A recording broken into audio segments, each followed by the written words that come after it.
everybody. Welcome to Wingman's Hangar, episode 40. If you're new to the show, this is kind of an inside look at everything Cloud Imperium Games and everything to do with Chris Roberts' latest game, Star Citizen. So let's just get right to it, shall we? What do we got coming up today?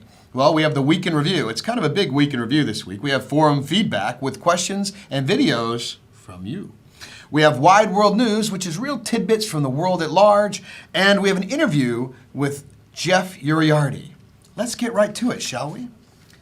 Well, we kind of, one of the things we want to do is Chris had mentioned we're going to be using live drivers. So when you're walking around in space, we're going to have your webcam drive your avatar's face. So we wanted to kind of show you a little, it's very early days on this, but we want to show you a little bit about the technology. Here you can see kind of moves with your eyes move, your face moves, your lips, it just matches. Now we have a lot of work to do to get that back to where it's perfect with our avatar. We have to rig up our avatar, and by rig I mean you weight the joints and bones in there. Anyway, we get that to where it works perfectly with our characters, but we think you're really going to like it, and it's going to be kind of fun when you're sitting there with your guild mates and you can actually see their facial expressions in the game. We think it's going to work really, really well. And come to mention it, well, there's somebody asked us to send a very special message out to one of those Star Citizens. So, well, take a look at this. Happy birthday to you. Happy birthday to you. Happy birthday, Wolven. Happy birthday to you. Happy birthday, Wolven. I hope you like that. Happy birthday. Your son set that up with his family. We think it's amazing that Wolven gets up every morning, I think it's Saturday morning at 2 a.m. just to watch this show. And we seriously apologize for that. But we do appreciate you being there. Thank you and have a very happy birthday. Caterpillars. Lots and lots of caterpillars. We put the Caterpillar back up on sale on the website, and you guys went nuts and bought a bunch of them. So it's going to be really, really fun. There'll be a lot more Caterpillar explosion. Let's hope that moths don't go flying around, and that's a seriously poor joke, but whatever. We also have Oculus Rift P52 footage that you guys put together. Now, if you don't have an Oculus Rift, you can always just cross your eyes. One of the coolest things here is you fans do some amazing videos and things with our tech that we think is fantastic, and we keep wanting to show it. So please keep sending that in or showing it off, because we think that we're doing this together, and it is amazing when we do that. Guess what? Chris was at AMD this week. He was presenting. He's one of the guys, one of the pioneers out there that is pushing the polys, so to speak, and bringing PC games back to where they need to be. And you can see Chris here on stage showing Star Citizen and rallying the AMD conference. I mean, it was about their new technology, and I think we had about 18 million polygons in that hangar that he's showing here. And Chris did an amazing job of presenting Star Citizen, and there was some new stuff shown there. If you're paying attention, you should check that out. So well done, Chris. Welcome back to the games and PCs. Also, what else this week? Patch. A lot of the stuff you saw in the AMD thing is going to be put in the patch this week, and you guys are going to check it out, turrets and moving around, and you'll see the hangar and the things going forward. You'll see new stuff happening all the time. Some of the patches will be really big and really content rich and driven.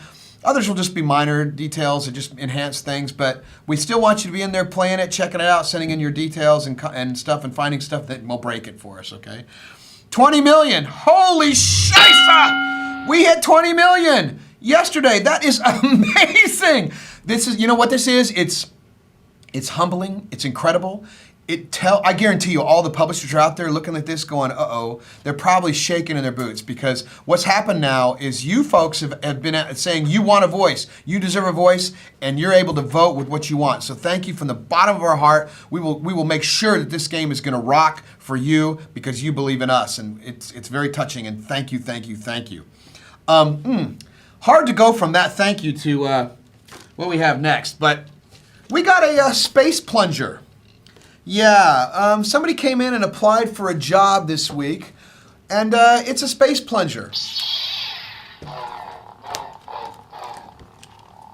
You can see it's for the constellation size, I guess, and it's from Voyager Direct apparently, and it's only 2,500 UEC.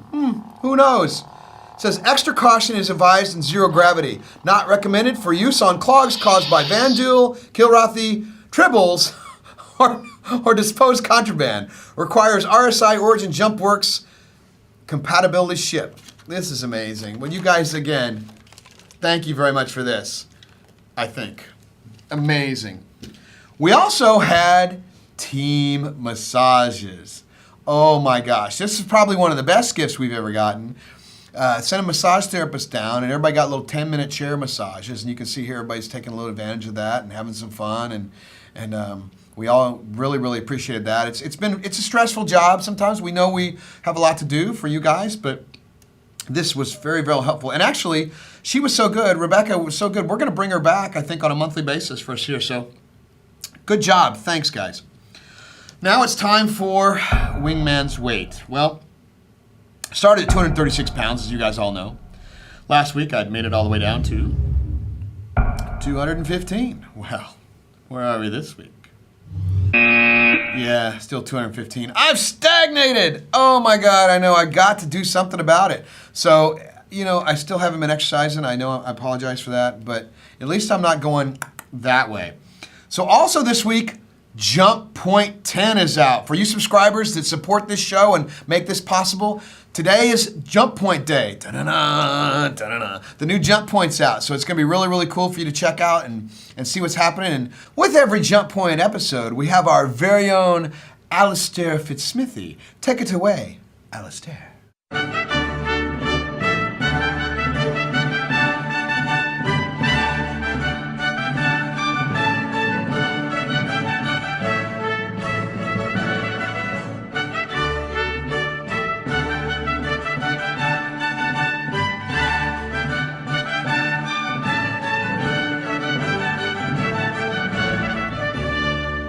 Good afternoon, or depending on your worldview, good evening, good morning. Today's excerpt is from the final episode of The Cup by R.E. Waters. When we last left our intrepid heroine, she was in a bit of a sticky wicket. Daring awoke in the room of white walls and beeping monitors. She tried sitting up, but a strong hand kept her from doing so. Not yet, said Zogat Ghoul. Not until the doctors say it's okay. Daring massaged a sore shoulder. What happened? Your fuel went through a rapid temperature increase, spread through your systems, and ignited the plant. How did that happen? It was Rimisk. But the room door opened, and in walked Shuur Motok, straight and proud. 3 reporters followed in his wake. Ah, Hypatia! It's good to see you are alive and awake, my dear. You had us worried. Hypatia forced her shock and anger down, and tried to smile. And it would seem that Lady Luck has also granted you her favor.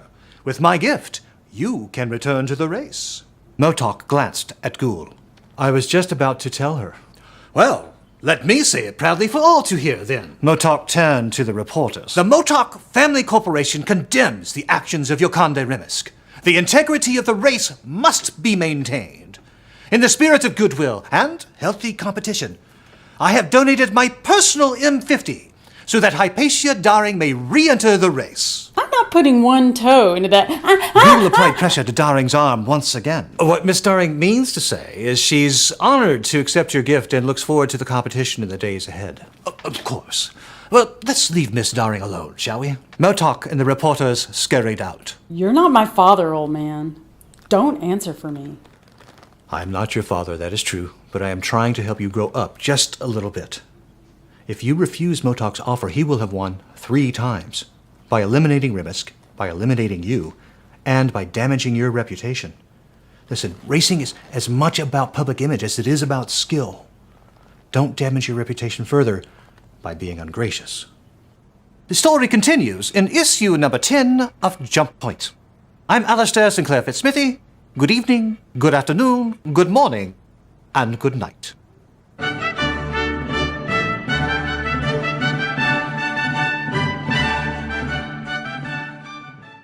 And now it's time for Forum feedback. That sounds a lot like the guy Alistair, doesn't it? Who knows? Hey, Rob, welcome. Hello. How are you doing? I'm good. How are you?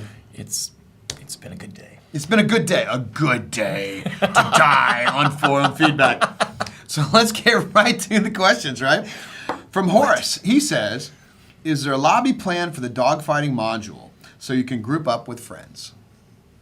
Why, yes, there is a plan for that. Now, we don't know if it's going to be in the first release. Yeah, now to be fair, we changed his question, but he did ask if it was going to be in version 1. Yeah. And we'd love for it to be, but we want to make sure that it will be there, whether it's version 1 is still up in the air, so to speak. In space. It's up in space. Oh, here's a cool video from Glog. Check this out. Hey Wingman, Glog here. As you can see, I'm waiting here for my escort to arrive. And I just got bored, started wondering, will I be able to take some Marines in the back of my freelancer? Which then raises another question. Will there be a professional FPS players and NPCs that you can hire to, for example, help you guard your ship, your capital ship? Well, that was kind of cool, wasn't it? That was kind of cool. Well, so what do you got for Glog? So here's the thing about a sandbox world like ours is going to be. Players are going to choose what careers they want, and maybe there will be people who specialize in FPS versus flying their ships, and maybe there will be Marines. I mean, I think that there will be Marines for the UEE too, so... So possibly is the answer? I think it's a definite possibility. It's a definite maybe? A definite maybe. Entirely maybe. From Merrick Sorensen, he says, will there be different factions within the Empire who run their planets or systems in a particular fashion, making some goods legal in one system and illegal in others? Ooh. Why, yes. Actually, we've talked about that in the economy document and things like that, too. True. There are going to be a lot of different little things like that, little nuggets that you have to go and discover in the galaxy. And that's true. There is a plethora of information on our website, and people join all the time, the campaign. I mean, not everybody was here at the beginning. So a lot of times we'll answer things that have been dealt with before, but that's because we have 80,000 new people since, actually it's about 85,000 since June. So it's just watching crazy. That citizen count go king, king, It's king, crazy. king, king, king. Thank you very much. And that's how come we hit 20 mil yesterday. Isn't that amazing? That's right. All right, from Ilios Ryle. I'm currently at a military base in Afghanistan. It's basically a heavily armed island of law and order in an otherwise lawless area. Will there be any such pockets of law in the less savory parts of the galaxy? Ooh. That's a pretty neat idea. First of all, thank you for your service. Definitely, thank you. And stay safe out there. And what do you think of the question, though? That's a great idea. Yeah, it is a great idea. Maybe we should have a design meeting and get to see what CR thinks about that and go from there. Man. Yeah. So good idea. Maybe you have just affected the game. Maybe. Wow. From Disco Lando. Disco Lando. Disco Lando. We should probably read this in a disco style voice. Oh no, we should not. Yeah. Could you please shed some light on the recently re-released Caterpillar and its intended role in the game? That did not sound That disco. was terrible. That was awful. That was disco. That wasn't disco. Remember the rule? Oh. You just sucked. I did. All right, well, he still wants to know if we're going to, what's the intended role of the Caterpillar is in the game? The Caterpillar is, what is it we called it? The anti-constellation, the anti-freelancer? I guess it's the anti-freelancer. It's in the description on the website. It's a transport ship, but it's maybe used in slightly shadier transporting sometimes. Ooh. Shadier. So you're taking blinds for people's windows and stuff? Yeah. Not Societally challenged people might fly. Not those kind of blinds? Right. Fair enough. Shadier. It's not going to get any better, folks, and I apologize for that. It's the coffee. From Kissmint, he says, I've noticed a lot of stuff, art, coding, is being farmed out to contractors, where there's absolutely nothing wrong with that. Is anything being kept in-house for development? This may be one of those people that is new to the show. Yeah, absolutely. Yeah, most of the stuff's being done in-house. It's not really out-house. We are pods out-house. For those of you, that was an unintentional humorous joke. We have various pods. We have Los Angeles, we have Austin, we have Montreal. We're all one big team. So while it seems like some things are outsourced, and some things very much are, most of the assembly and everything else is being put within the various studios, being Santa Monica, Austin, Montreal. We're all really working together. So Yes, a lot of stuff. In fact, the majority of the stuff is done in-house. Absolutely. But we also want to work with some of the best people in the world, in the industry, as far as concept. And, and Chris has really always been big about working with some of the people who worked on the big budget movies and stuff out there. Absolutely. And those guys don't want to be in-house somewhere. They want to be working on Star Wars and Star Trek and all the next things. And so we get them in, and the Ryan Churches, the Jim Martins, and we get to use their skill set and have them be part of Star Citizen. Which is very cool. That's exactly, and then that's right, and that's how it works out. So yes, there will be a lot of people in-house, and there still are. I think we're about, I believe the count is somewhere north of 80 right now. With Somewhere in that in-house. neighborhood, Yeah, with all the sounds various right. offices and such. Here's another video from Haramis. Once, when I was a kid, my dad told me about a ship, crimson red and shaped like a half moon. A war machine eager to fight, it puts you in the cockpit, making you to its eyes, ready to scatter blood. Nowadays I ask myself, where is this cutie? So that's a good question, and it's interesting. And why don't you tell them the story about A lot that? of people ask about that too. So, okay, so back in the day when Chris was slaving away at building this initial demo that launched this whole campaign, Yep. he didn't have a whole army of people working with him at the time, so he had to go and get some assets offline. Right. So, like, he bought that ship at Turbo Squid. Turbo Squid. So, when we put ships in our game, I mean, there's a lot of work that goes into True those. enough. You have to do the interiors, the exteriors, the lighting, all these different pieces, animations. Everything has to work. Yeah, and it has to look real. I mean, you've seen the interiors of the ships in the hangar. Look how much detail there is in those. So that ship's not really ready. I don't know. Maybe someday it might come to the game. But So yeah, and I don't think we've actually got any plans to do that. So I don't think so You're, either. you're saying we could get the Haramis ship in the game at The some point. Haramis? The Haramis. Well, he asked Well, the question. So, okay then. maybe if you ask enough, we'll get it finished and put the Haramis into the game. Actually, I'm just kidding there. So No, probably not. Please don't bang the website with that, because I know that I will hear Eric's about that. gonna get in trouble. Eric will be perpetually in trouble. From Truga, last week it was said guns have sizes. When someone asked if classes were the only things that matter when mounting guns, is this the same true with thrusters? Tough question. So what do you think? So the thing about thrusters, the ships all have their own unique look to them. So I mean, all the thrusters do look a little different. I mean, obviously the Aurora thruster doesn't fit on the back of a 300i. Right. But what matters about the thrusters is that there is consistency to their functionality. So a TR2 is a TR2 is a TR2 across any of the different ships. In some cases, you might see slight differences in how those TR2s behave because you might get different variants of the engines. But yeah, I mean, TR2 is a TR2, no matter where it is. Okay. Well, there you go. That's good. Good information. From Pyrechick, how do you say that? It's like Pyryck. Pyrrhic? Pyrrhic? Pyrrhic? Pyrrhic? Oh, from Pyrrhic. Please revisit the Cutlass engine question from Wingman's Hangar 39 in order to clear up a lot of confusion among those of us really interested in the Cutlass design. This would serve to settle the plethora of forum discussions related to the Cutlass design in Star Citizen. This might actually be forum feedback. Indeed. Well, Rob, do you want to address that? Let's go with the simple answer here. Last week, Rob effed up. So, now that I've had myself corrected, yeah, the Cutlass has two thrusters. Very sorry. There you go. That's okay. Sometimes that happens. So what It you're does. saying was that you messed up. I did. Okay, I so- did. I messed up. I made a mistake. Okay, so we want to move on. So just to be clear, you did mess up. Right. Okay, so we'll move on. Want to say that one more time? No, it's okay. We're not gonna talk about your mess up. No. But you did mess up, truthfully. Obviously, all right. We're gonna get away from Rob's mess up and see what else I can mess up. Did I mess up? Now we're gonna go on the subscriber questions, which is great. It's a great transition from your screw up to the subscriber questions. From Halo 03, is there any chance of being able to fly an RSI Zeus? Don't screw up. I'm not going to mess this up. The pressure's on. As of right now, we don't have any plans to build the Zeus out. But you know what?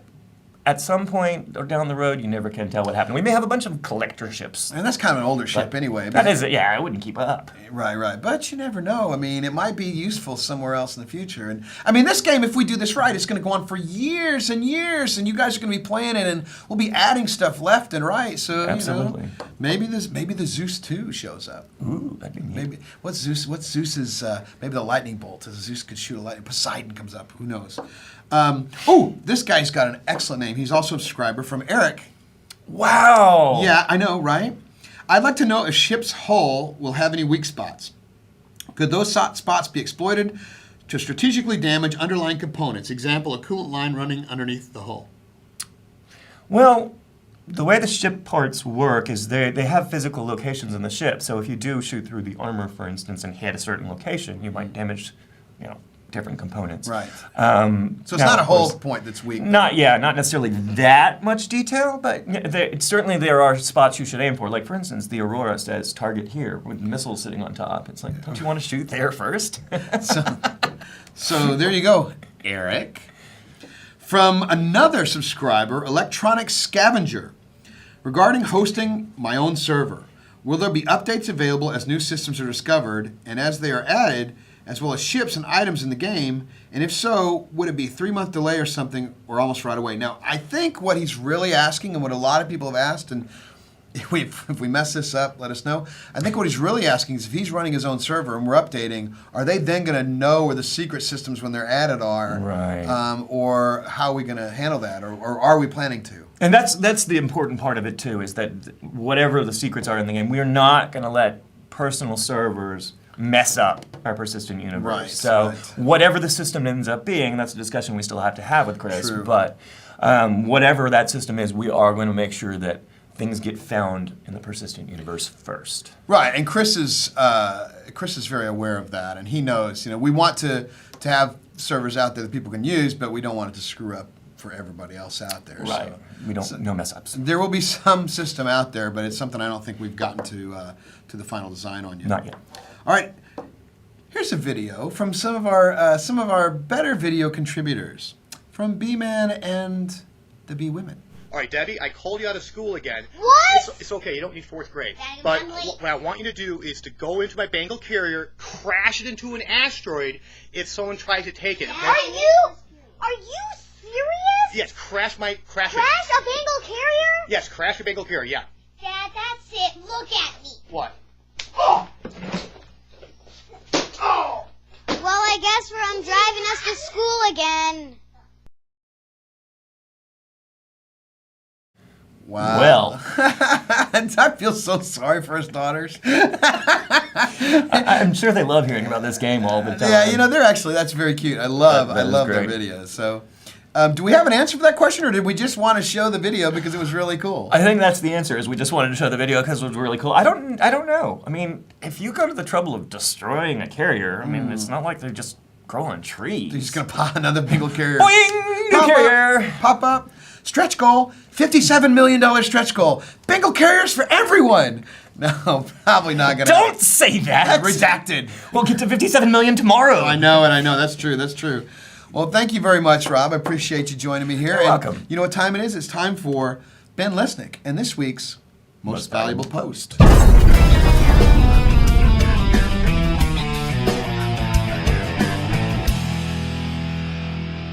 Hey everyone, welcome to Most Valuable Post. I'm Community Manager Ben Lesnick. I'm here to tell you what the very best post at the RSI forums was this week. This was a tough week to select a best post because there were a lot of excellent options out there. Star System fans are doing amazing things with the Hangar. They're creating art and music and all sorts of cool stuff. At the end of the day, the award just absolutely has to go to a post from a user named Brigant, who created a video called Star Citizen: A Promise.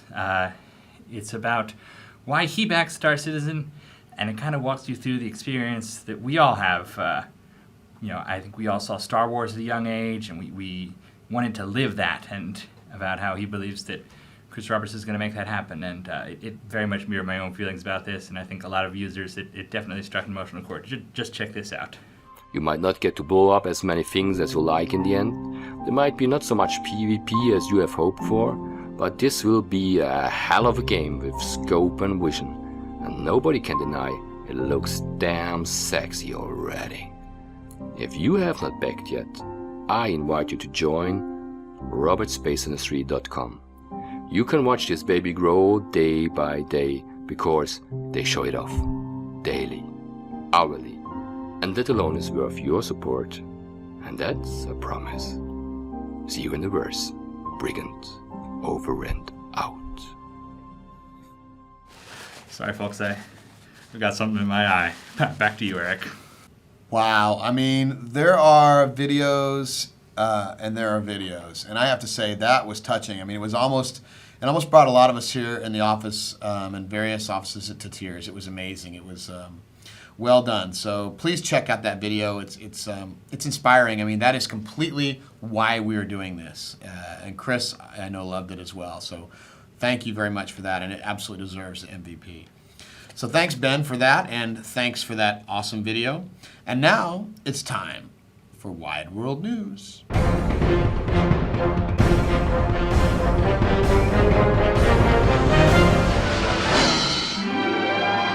October 1st, 1958, 1 year after the Soviet Union stunned the world by launching Sputnik, the United States of America is scrambling in its own race to space.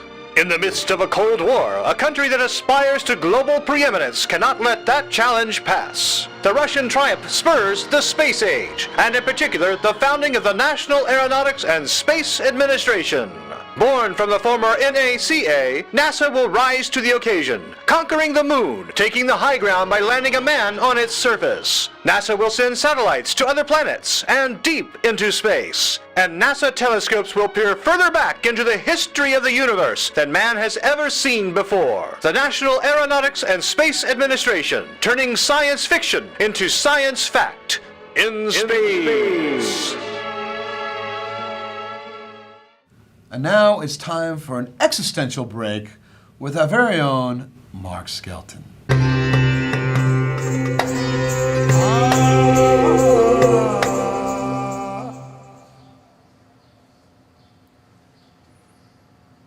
So if you shoot a mime, should you use a silencer?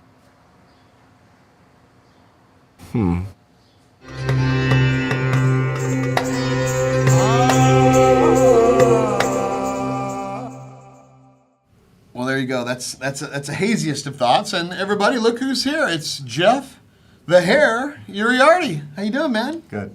So you've been here a while now. You've one of the first things people notices in the walk around the office was the hair. Yeah. Did you get a lot of comments about that? I mean, do people on the website, on the forums, talk about that at all? Or Every now and then they'll call it out and say something. how long's it taken to grow that beautiful mane? I've had it, I mean, as a teenager off and on, so, I mean, it's hard to say. I cut it a lot. It's been 20-something years. Cool, cool. So, other than the hair, you also showed dogs or something? What's that about? I used to show Great Danes, yeah. Really? Yeah, I'm doing that in Texas, but yeah, I used to show Great Danes for a number of years. So how long does it take to train one to go out there and I paid someone to do that. Oh, did you really? Yeah, I just went and watched them show and then collect. So kind of like the Westminster Dog Show or something, where you take them around. Now, did you ever win? Thing. Yeah, won quite a bit. I mean, it wasn't a for money thing. I mean, you get ribbons and trophies and that kind of stuff. Cool. It was a kind of a family thing to go out there and something to do every other weekend. That's really cool. So you don't do that any longer? I don't do or? it anymore. Yeah, it was exhausting. So it is exhausting, but dogs are awesome. Yeah. I mean, I'm a dog person myself. We have a golden doodle, which is kind of weird. Now, metal detection? Do you watch that show Diggers or any of that shit, American Diggers or any of that stuff on TV? Do you? Yeah, I've seen most of those. Roundness. Have you seen those? Yeah, no, I haven't seen those, but yeah, I go out at night and in the parks and stuff and detect to hide from the rangers. So, what's the best stuff you found? Just old coins, really old, like hippie sunglasses from the 60s and that kind of stuff. Like when the lake gets really low, you can find all the stuff that's fallen off the boats over the years. Did you ever go to the beach and do that too? Or I've taken it to Florida before, and I found modern stuff. Nothing really exciting. Just cheap jewelry. That sounds like fun. Do you have like with a bucket where you stick it in there and Yeah. it digs out and you shake it around and? Yeah. Do you go to like Civil War battlegrounds? Or No, I'm in a group that they do arrange trips to go out and do that, but they do it. They're a bunch of retirees, and so they do it during the week, and So and we are haven't not. yet, yeah. We are not retired here. So I mean, there's a lot. I mean, the weekends are even questionable. Huh? Yeah, it's a lot of work. It's a lot of work. And you used to also speedlunked. You cave dove or whatever. Yeah, did a lot of caving in Santa Cruz, and I'm just starting to get into it out here because we have some even better caves. There's amazing caves in and around Austin and in the hill country. There's, I mean, we used to be a shallow sea, and so there are tons of caves around here that you, even just like regular non-spelunking folks, can just go take your kids and go down there. It's pretty cool. Yeah, the big one that I'm going after is Airman's, and that's the one that's supposed to be, like a 12-hour, crawl. So that's the one I'm going after. It'll be fun. That's scary. Do you ever get stuck in there, or you worry about getting stuck? No, I wouldn't go by myself, but Right, kind of like scuba diving, right? You don't want to do that by yourself, and although there are no sharks, I guess. And one of the things it says here is that you're terrible at interviews. Yes, I am. No, you're not actually. I've been putting it off for as long as I know he's been hiding, but you just can't hide him forever. And you do a lot of stuff here at Cloud Imperium. What exactly are you? What's your role? What do you do here? I'm mainly, right now a gameplay person. In the past, I've done a lot of tools work. I work fairly well with non-programmers, and so I tend to follow in a tools role. You're using CryEngine. We have everything we need, and so I've also done a lot of gameplay. So I did a lot for the Hangar app. Going forward, I'm going to do a little bit with Tom Sawyer. I've done some server work before, and he's getting to the point to where he's going to be able to slice off some stuff to that he's going to need help with. That there's not going to be any overhead where I'm going to eat up any of his time trying to learn it, and that'll take some of the burden off of him. Yes, because persistence is coming. Yes. And once we get persistence, it's kind of like it's a whole nother bailiwick. Yes. Yeah. A lot more challenges for people. Right now, you're just hitting the database, and it tells you what you have, and it populates it, and we're good to go. Yeah, we have it pretty easy right now. It's going to get complicated soon. Yeah, it is. But that's okay. That's the job, is to solve these problems. Now, how did you get started in the games industry? I've been doing it since I was like 11 in the games industry. Yeah, what was your first job? Where were you first at? job? It depends what you say is a first games job. I started off doing these kind of edutainment games where it's like learn math with snoots and that kind of stuff. Right. And then eventually I got into in the mid-90s, I got into Radical Entertainment, and I was doing a baseball game there. Okay. And then from there on, I was doing sports games, various basketball and baseball games, and finally, I was approached by Origin. I guess it was about 10 years ago. Origin Systems. That was the one place, and so Texas. I didn't want to move to Texas. I didn't know anything about Texas. Don't blame me. But I figured It's hot. I go out and see.